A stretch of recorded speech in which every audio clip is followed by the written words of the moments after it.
नमस्कार दोस्तों, उम्मीद करता हूँ आप लोग स्वस्थ होंगे। आइए आज के इस वीडियो में अंडमान और निकोबार के बारे में कुछ महत्वपूर्ण बातों के बारे में जानते हैं, जिन्हें आपको जानना चाहिए और जानना ज़रूरी भी है। तो ऐसे में आइए अंडमान और निकोबार के बारे में जानने का प्रयास करते हैं। जैसा कि आपने सुना होगा कि भारत का सबसे निचला पॉइंट यानी सबसे निचला बिंदु कन्याकुमारी है। जैसा कि आपसे कई बार प्रश्न पूछ लिया जाता है कि भारत का सबसे दक्षिणतम बिंदु कौन सा है, तो ऐसे में आप में से अधिकतर लोग यही कहते हैं कि भारत का सबसे दक्षिणतम बिंदु कन्याकुमारी है, लेकिन यह उत्तर गलत है। जैसा कि आप लोग केंद्र शासित प्रदेश अंडमान निकोबार के बारे में जानते होंगे, उसी का सबसे दक्षिणतम पॉइंट है इंदिरा पॉइंट।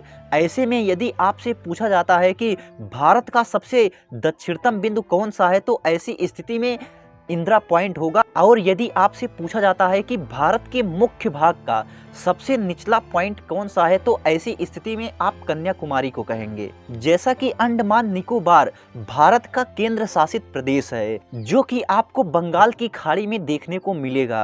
अंडमान निकोबार जो कि काफी दूरी में फैला हुआ है, तो ऐसे में अंडमान निकोबार का ऊपर वाला भाग अंडमान है, जबकि नीचे वाला भाग जहां पर इंदिरा पॉइंट पड़ता है उसे निकोबार कहा जाता है।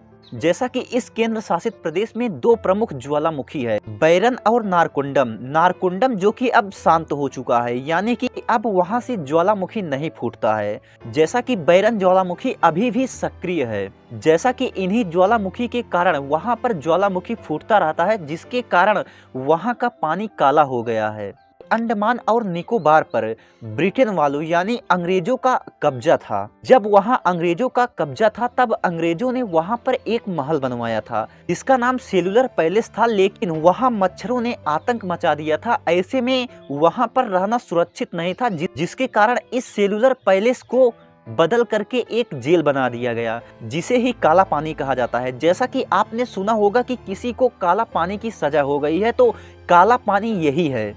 जैसा कि बाद में द्वितीय विश्व युद्ध में जापान ने अंडमान निकोबार पर कब्जा कर लिया और सुभाष चंद्र बोस को अंडमान निकोबार गिफ्ट में दे दिया, और सुभाष चंद्र बोस ने इसका नाम बदल करके शहीद एवं स्वराज द्वीप नाम रख दिया। जैसा कि अंडमान निकोबार यह एक ऐसा स्थान है जहां भारत की तीनों सेनाएं एक साथ काम करती हैं। जैसा कि अंडमान निकोबार का अपना कोई हाई कोर्ट नहीं है, बल्कि इसके मामले कलकत्ता हाई कोर्ट में देखे जाते हैं। जैसा कि अंडमान निकोबार में कई प्रकार की जातियां पाई जाती हैं, जिसमें एक है यारवा जनजाति, जो कि भारत की सबसे पुरानी जनजाति है। वह अंडमान और निकोबार में ही पाई जाती है। जैसा कि आपने सेंटिलित जनजाति का नाम सुना होगा, सेंटिलित जनजाति भी यही पाई जाती है, जो कि सबसे खतरनाक जनजाति कही जाती है। जैसा कि इनका अपना एक अलग द्वीप है, जिसका नाम सेंटिलिज द्वीप है।